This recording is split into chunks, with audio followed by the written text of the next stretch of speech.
Hello and welcome back to another lecture of iOS development course. और आज का जो टॉपिक है वो है ऑब्जेक्टिव सी। जो चीज़ें हम आज कवर करने जा रहे हैं वो है, हम जानेंगे ऑब्जेक्टिव सी क्या चीज़ है। इसके अलावा हमारा आज कोडिंग सेशन होगा जिसमें आपको एक बेसिक पुश दिया जाएगा, जिसमें अगर आपको ऑब्जेक्टिव सी में कोडिंग करनी पड़ जाए कभी लाइफ में तो आप वो चीज़ें इजीली कर सकें।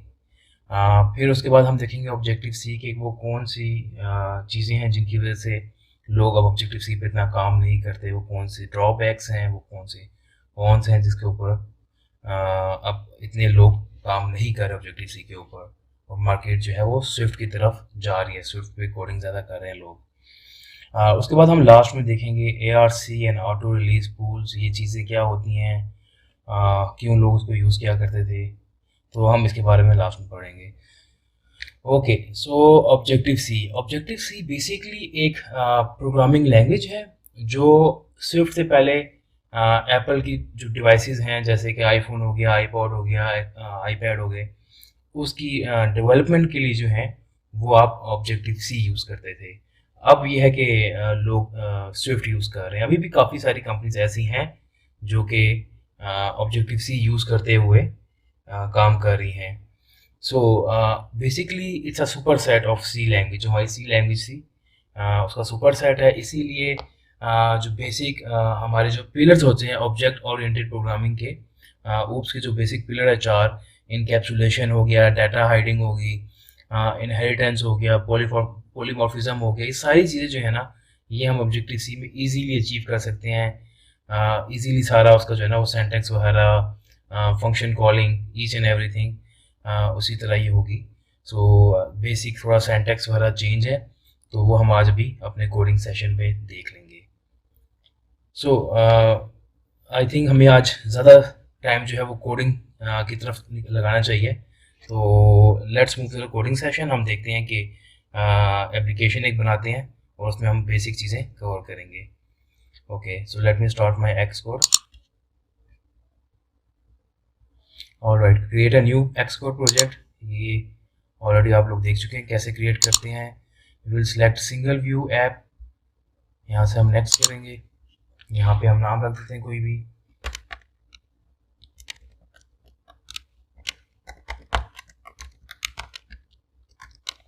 Okay, my first objective C app.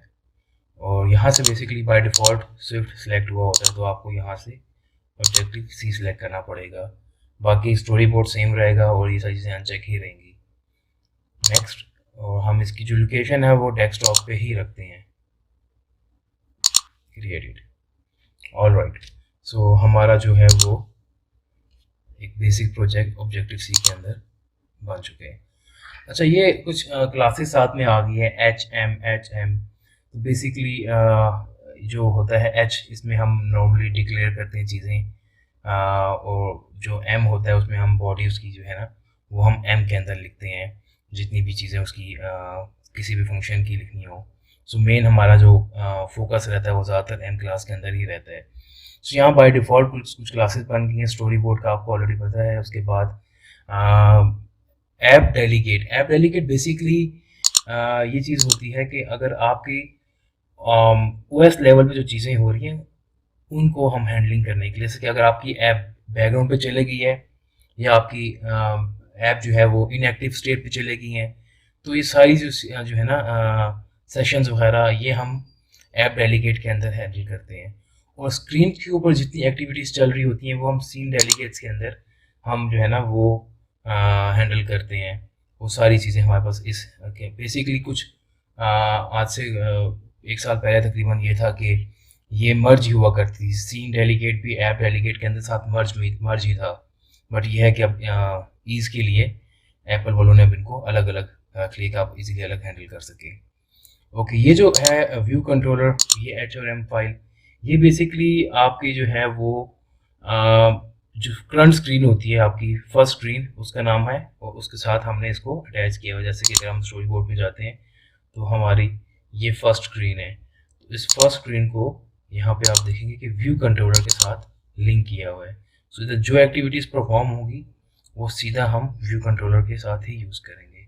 तो यहाँ डबल क्लिक करने पे वो आपको इधर ही ले जाएगा। ऑलराइट, सो ये एक पहला बिल्ट इन फंक्शन ऑलरेडी होता है, व्यू डिड लोड, कि आपकी जब स्क्रीन लोड हो रही है तो क्या एक्टिविटीज़ परफॉर्म होनी चाहिए।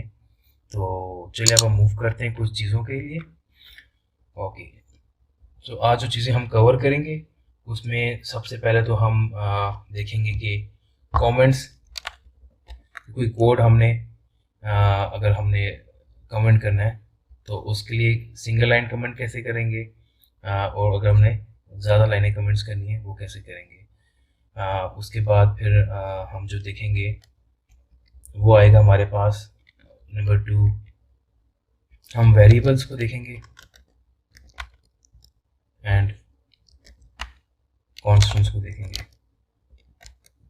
Alright, so normally single line comment करने के लिए हम ये / यूज़ करते हैं, बट अगर हमने 5-6 लाइनें या एक पैराग्राफ या ब्लॉक कोड कमेंट करना है तो उसके लिए बेस्ट तरीका ये है कि आप सिंगल / स्टैटिक डालेंगे, ये आपका स्टार्टिंग पॉइंट हो जाएगा। यहाँ हमारा स्टार्टिंग पॉइंट आ गया है, और इसके बाद हमारा एंडिंग पॉइंट हम ऐसे ही डालते हैं स्टैटिक / तो इसके बीच में जितना भी कंटेंट आएगा वो आपका एज अ कमेंट डिक्लेयर होगा। कमेंट बेसिकली काफ़ी सारे रीजंस के लिए यूज़ होता है। आपका कोई कोड है जो कि आप टेम्पररी यूज़ नहीं करना चाह रहे हैं, बाद में यूज़ करना चाह रहे हैं, आप उसको कमेंट कर देंगे। या अगर आप फंक्शंस के ऊपर उनको रीडेबिलिटी के लिए इजीली कोड रीडेबल हो, उसके ऊपर हम कुछ ना कुछ कमेंट्स कर देते हैं कि ये इस चीज़ पर्पज़ के लिए ये एक्टिविटी परफॉर्म हो रही है। उसके बाद हम जो देखेंगे आज वो हम लूप का कॉन्सेप्ट देखेंगे कि ऑब्जेक्टिव सी में लूप कैसे हम हैंडल कर सकते हैं, और लास्ट में हम देखेंगे कंडीशनल स्टेटमेंट्स, जिनको हम डिसीजन मेकिंग स्टेटमेंट्स भी कहते हैं। सो लेट्स मूव, हम देखते हैं कि हम एक सिंगल जो स्ट्रिंग है वो हम कैसे डिक्लेयर करते हैं। मैं आपको कंपैरिजन भी कराता रहूँगा स्विफ्ट में कैसे हो रहा है। सो स्विफ्ट में बेसिकली आपको डिक्लेयर नहीं करना पड़ता उसकी टाइप क्या है, ये स्ट्रिंग है या इंटीजर है, बट आपको ऑब्जेक्टिव सी में चीज़ें डिक्लेयर करनी पड़ती है कि हम ये वेरिएबल को किस तरह ट्रीट करना चाह रहे हैं।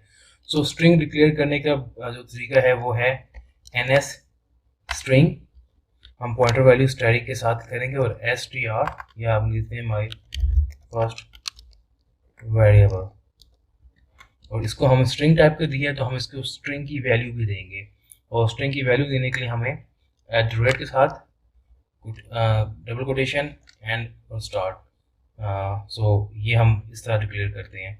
सो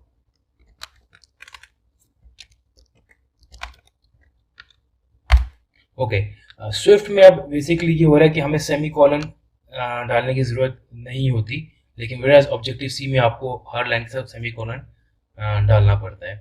जैसे कि आपको ये नज़र आ रहा है कि ये एक्स कोड जो है वो एक वार्निंग भी दे रहा है कि अनयूज वेरिएबल, के आपका जो ये वेरिएबल है ये कहीं यूज़ नहीं हो रहा, पर आपने डिक्लेयर किया हुआ है, आपने इसकी मेमोरी को यूज़ कर रहे हैं। सो अगर आप इसको रिमूव करें या इसको कहीं यूज़ करें। सो इसको हम प्रिंट करते हैं फिलहाल कंसोल के अंदर। स्विफ्ट में तो हम प्रिंट का लफ्ज़ यूज़ करते हैं, लेकिन यहाँ पे हम यूज़ करते हैं ns log, और साथ में हमने सेम स्ट्रिंग वैल्यू डिक्लेयर करने के लिए, और यहाँ पे हमने इस फॉर्मेट के अंदर % और @ लगा के हम अपने वेरिएबल को एक्सेस कर लेते हैं। सो ये हमारा बेसिक एक तरीका है वेरिएबल डिक्लेयर करने का, सेमी कॉलन ये हो गया। सो ऑलराइट, सो हमने यहाँ पे एक वेरिएबल डिक्लेयर कर लिया है, हमने उसको जो है प्रिंट भी करवा के देखना है अब कि ये कैसा परफॉर्म कर रहा है। हम रन पे क्लिक करेंगे और हम सिमुलेटर एनवायरनमेंट में देखेंगे, साथ में कि ब्रेक पॉइंट भी लगा दें ताकि हमें एक ब्रेक पॉइंट को यूज़ करने का तरीका भी आ जाए। सो फर्स्ट टाइम जब भी आप सिमुलेशन एनवायरनमेंट पे ऐप रन करते हैं तो वो थोड़ा सा टाइम लेता है। Okay, break point is here. अब हम देखेंगे कि ये स्टेप जो होता है यहाँ पे, ये स्टेप ओवर, आपने अगर नेक्स्ट लाइन पे जाना हो तो हम इसको क्लिक करेंगे। सो नाउ ये हमारा कंसोल एरिया है। अब हम इसको नेक्स्ट स्टेप करेंगे तो यहाँ पे लिखा हुआ आ गया वेरिएबल 1। तो ये हमारा एक वेरिएबल हमने डिक्लेयर करके देख लिया। ओके, सो हम देखते हैं कि कैसे हम कांस्टेंट को जो है वो डील कर सकते हैं। So same N S basically next step library से जो है ना चीज़ें ये गेट हो रही होती हैं, तो इसलिए उसको एन एस कहते हैं, N S next step. So string एक कीवर्ड है कॉन्स्ट CONST के नाम से हम होल्ड करेंगे, उसके बाद हम लिख देंगे नाम जो हमने रखना है, कांस्टेंट वैल्यू नाम रखा है हमने, और सेम फॉर्मेट पे हम उसको कोई वैल्यू असाइन कर देंगे। ऑलराइट, सेमीकोलन इंपॉर्टेंट है। ऑलराइट, अब हम देखेंगे कि इसको हम प्रिंट करके देखते हैं। सो सेम हमें वार्निंग दे भी रहा है कि ये प्रिंट करना, आई थिंक हम इसको फुल स्क्रीन पे ले देते हैं। Okay great. सो अब हमने NS लॉक करेंगे और इसकी जो है ना वो वैल्यू देखेंगे कि क्या वो प्रिंट होती है।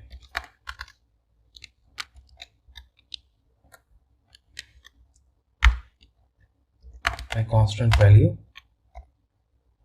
और साथ में हम देखेंगे कि क्या हम वेरिएबल को चेंज कर सकते हैं और क्या हम कांस्टेंट को चेंज कर सकते हैं कि नहीं। बेसिकली कांस्टेंट और वेरिएबल का डिफरेंस ये होता है कि आप वेरिएबल को जो है वो चेंज कर सकते हैं, वो वेरी करेगा, नाम से ही पता चलता है कि आप उसको एक वैल्यू दे दिया, आप रन टाइम पे उसको कोई और वैल्यू देंगे तो वो अपने आप को चेंज कर देगा। वेराज कांस्टेंट जो है वो अपने वैल्यू को अपडेट करेगा नहीं, वो एरर देगा। तो लेट्स सी हम इसको परफॉर्म करके देखते हैं। अब हम पहले वेरिएबल को जो है हमारा जो वेरिएबल था फर्स्ट वेरिएबल, इसको हम अपडेट कर देते हैं अपडेटेड वैल्यू से, और साथ में हम इसको प्रिंट करके देख लेंगे कंसोल पे कि इसकी वैल्यू जो है वो प्रिंट हुई है, चेंज हुई है कि नहीं। ऑलराइट, सो यहाँ पे हमने माई फर्स्ट वेरिएबल कर दिया। सो यहाँ पे हमने इस स्टेप के अंदर जो है इसकी वैल्यू अपडेट कर दी माई स्ट्रिंग, जो कि यहाँ पे हमने डिक्लेयर किया हुआ था। सेम अगर हम कांस्टेंट को चेंज करने लगेंगे ये आपको एरर देगा, सेमीकोलन मिसिंग था यहाँ पे। ओके, अब देखिएगा यहाँ पे हम जब करते हैं my constant value equal to some value, तो ये हमें क्या एरर देता है, बिल्ड करेंगे। Okay, cannot assign to a variable my constant value with, क्योंकि ये जो वेरिएबल है ये आपका कांस्टेंट है, इसलिए हम इसको अपडेट नहीं कर सकते। सो इसलिए एरर दे रहा है, सो हम इस चीज़ को अपडेट नहीं कर सकते। सो ब्रेक पॉइंट लगाया हुआ है, हम इसको रन करके देखते हैं कि ये कैसे परफॉर्म करता है हर लाइन के हिसाब से। ऑलराइट, सो ये ब्रेक पॉइंट लगा हुआ है, हमने पहले इस वेरिएबल को डिक्लेयर किया और इसका हमने इनिशियल वैल्यू सेट कर दी माई वेरिएबल, और हमने इस कंसोल पे ये देखे माई वेरिएबल 1 से अपडेट हो गया है, प्रिंट हो गया इनिशियल वैल्यू। अब हम इसकी वैल्यू अपडेट कर रहे हैं, सेम वेरिएबल को हम दे रहे हैं वैल्यू अपडेटेड वैल्यू। हमने इसको रन किया, फर्स्ट स्टेप ब्रेक पॉइंट लगाया ताकि समझ सके, और यहाँ पे हम इसको रन करेंगे, अपडेटेड वैल्यू यहाँ कंसोल पे आ गई है। सेम कांस्टेंट इज कांस्टेंट, यहाँ पे सेम कांस्टेंट वैल्यू भी आ गई है कांस्टेंट 1 के हिसाब से। ऑलराइट, सो अब हम नेक्स्ट स्टेप पे चलते हैं, जो कि है हमारा लूप। लूप बेसिकली ये होता है कि आपने अगर कोई एक्टिविटी परफॉर्म करनी है, आइट्रेशन करनी है, वो बार बार आ रहा है, तो आप अगर कोई स्पेसिफिक वर्ड है वो आपने 100 टाइम प्रिंट करना है, सो आप 100 दफ़ा नहीं कर सकते NS लॉग, या हम 100 दफ़ा उस चीज़ को नहीं परफॉर्म कर सकते, तो उसको हम एक लूप के अंदर रख देते हैं। वो लूप रन होता रहता है अनटिल अनलेस आपकी वो कंडीशन जो है वो फुलफिल ना हो जाए। तो अभी हम देखते हैं कि कैसे ये चीज़ों को हम कर सकते हैं। सो ये हमारे पास फर्स्ट स्टेप था।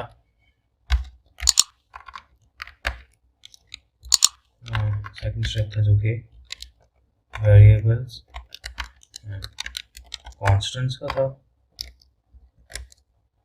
तो साथ में आप लोग और चीज़ों को भी एक्सप्लोर कर सकते हैं, क्योंकि जैसे एक ऑब्जेक्टिव्स का किक स्टार्ट दे रहे हैं, तो आप NS करके बाकी चीज़ें आपको देखिए यहाँ पे रिकमेंडेशन आ जाती है। आप स्ट्रिंग देखें, अरे को देखें, सेट्स को देखें, इंटीजर हो गया, NS एरर हो गया, अरेज हो गए, म्यूटेबल अरेज, इम्यूटेबल अरेज के बारे में आपको मज़ीद भी बताया जाएगा आगे लेक्चर्स में।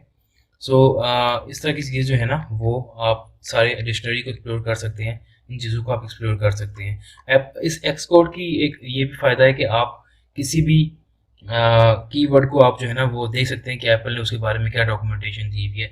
सिंपली आप अपना ऑप्शन का की प्रेस करेंगे और इसके माउस लेके आएंगे तो ये आपको क्वेश्चन मार्क का आइकन दे रहा है, आप इस पर क्लिक करेंगे।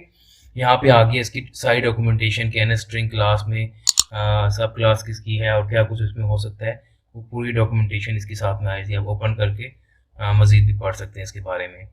ऑलराइट, सो अब हम नेक्स्ट स्टेप पे मूव कर रहे हैं जो कि है हमारा लूप। सो आइट्रेशंस के लिए हम क्या यूज़ करेंगे, हम फॉर लूप यूज़ करते हैं आज।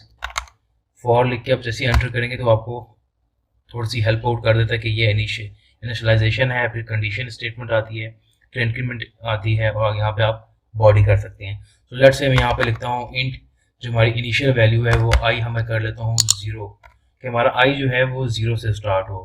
कंडीशन क्या है, कंडीशन हमारी ये है कि जब आई जो है वो 10 तक पहुँचे तब ये लूप स्टॉप हो जाए।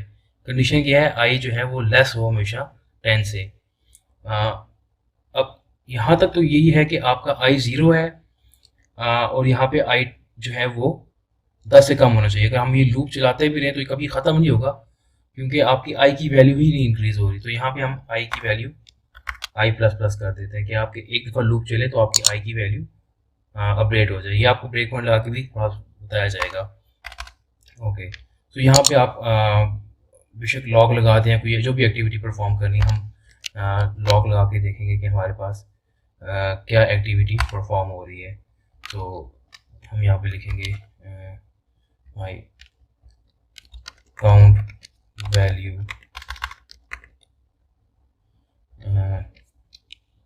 इज़। अच्छा, यहाँ पे हम बस जब हम कोई स्ट्रिंग वैल्यू करते हैं तो हम परसेंटेज के साथ @ का निशान लगाते हैं, बट हमें इंटीजर के लिए डी का वर्ड यूज़ करना पड़ता है। और यहाँ पे हम कर लेते हैं आई। ऑलराइट, सो इस वक्त ये क्या करेगा, ये सेमीकोलन मिसिंग है, ये हो गया सेमीकोलन। यहाँ पे ये आई जो है वो 0 से स्टार्ट होगा और यहाँ प्रिंट आएगा वैल्यू 0 होगी, आई प्लस प्लस होगा और फिर दोबारा अगेन जाएगा, तब तक चलता रहेगा जब तक आपकी आई जो है उसकी जो वैल्यू है वो 9 तक ना पहुँच जाए। तो अब हम इसको रन करके एक दफ़ा यहाँ से देखते हैं। ब्रेक पॉइंट रिमूव करने का सिंपली आप ड्रैग करके छोड़ देंगे, रिमूव हो जाएगा। यहाँ पे हम नया ब्रेक पॉइंट लगा दिए ताकि हम एक दफ़ा इसको रन कर लेते हैं। कमांड आर से या आप प्ले के आइकन से दोनों से रन कर सकते हैं। सो ये हमारे पास कंसोल पे देखेंगे क्या वैल्यू आ रही है। ये फर्स्ट टाइम यहाँ पे आया, इसने काउंट वैल्यू 0 से शुरू किया क्योंकि हमने यहाँ पे आई 0 से डिक्लेयर किया था। आई प्लस प्लस हो गया है, इस वक्त आई की जो वैल्यू है वो आपकी जो होगी इस स्टेप के बाद वो 2 हो जाएगी, 1 हो जाएगी क्योंकि 0 से 1 प्लस हो जाएगा। इस वक्त आई की वैल्यू जो है वो 1 हो गई है, हमने प्रिंट किया 1 आ गया। सिमिलरली अगर हम इसको ब्रेक पॉइंट को डिसेबल करके रन करते हैं तो ये 0 से 9 तक प्रिंट करेगा अपने आप को। और ये देखिए 0 से 9 तक की है क्योंकि हमने आई की वैल्यू जो है वो कम रखी हुई है। अगर हम इसको 1 से स्टार्ट करें और यहाँ पे हम लेस देन और इक्वल टू कर दें, तो अब हम जब रन करते हैं इसको तो ये 1 to 10 वैल्यू ही प्रिंट करेगा। यहाँ पे 10 तक आ गया, स्टार्ट किया इसने 1 से और यहाँ 10 तक जो है इसने प्रिंट कर दिए। सो ये बेसिक कॉन्सेप्ट है कि हम कैसे लूप को जो है वो यूज़ कर सकते हैं और कैसे हम इसको, क्या सिंटैक्स है ऑब्जेक्टिव सी के ऊपर। और हम अब 4th स्टेप पे चलेंगे जो कि है हमारा कंडीशनल स्टेटमेंट, और इसको डिसीजन मेकिंग स्टेप भी कह सकते हैं। तो decision making, so normally machine को भी बाज़ औक़ात कभी कभार डिसीजन लेना होता है 2 चीज़ों में कि क्या करना चाहिए। तो उसके लिए कंडीशनल स्टेटमेंट जो है वो बेस्ट होती है। स्विच हो गया, इफ एल्स हो गए। तो आज हम जो है वो इफ एल्स को देखेंगे, मोस्ट कॉमनली यूज होता है। तो इफ एल्स में हम ये देखेंगे कि अगर हमारा हम एक कोड लिखेंगे जिसमें ये होगा कि अगर मार्क्स जो है एग्ज़ाम मार्क्स वो 40 से बिलो है तो वो जो स्टूडेंट है वो फेल होगा, प्रिंट लिखा हुआ आएगा, और अगर वो 40 से अबव है तो पास लिखा हुआ आएगा। सो अब हम लिखेंगे सिंपल एक वेरिएबल डिक्लेयर कर लेते हैं, एक इंटीजर वैल्यू डिक्लेयर कर लेते हैं, int marks equal to let's say हम कर लेते हैं 60% कर लेते हैं। अब हम देखते हैं इफ़ स्टेटमेंट हम लगाएंगे कि अगर हमारे मार्क्स जो हैं वो लेस देन 40 से हो, 40 से लेस हो, तो हम यहाँ पे प्रिंट कर देंगे ns log congrats। और अगर इफ की स्टेटमेंट तो ये आ गई, अगर ये हुआ, सेमीकोलन मिसिंग है, इफ इज अगर हमारी स्टेटमेंट आ गया, एक्चुअली स्विफ्ट के अंदर जो है ना हमें सिंपली कॉलन ही लगाते हैं, ऑब्जेक्टिव के अंदर हमें ये भी लगाना पड़ता है @ condition. Okay, so if condition हमने फिल कर ली कि हाँ अगर मार्क्स जो है वो 40 से कम है, 40 से कम है तो फेल आएगा। लेकिन अगर 40 से अबव है फिर हम एल्स लगाएंगे, एल्स भी लगा सकते हैं, हाँ सिंगल एल्स भी लगा सकते हैं, एल्स के अलावा एल्स भी आप कर सकते हैं, एल्स ns log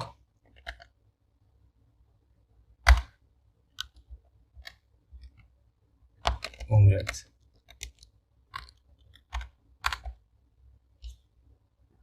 सो अब हम इसको रन करके देखेंगे। अब यहाँ से हमने रिमूव कर दिया है और यहाँ पे हमने ब्रेक पॉइंट लगा के देखते हैं कि कैसे हमारा कोड ही चलता है।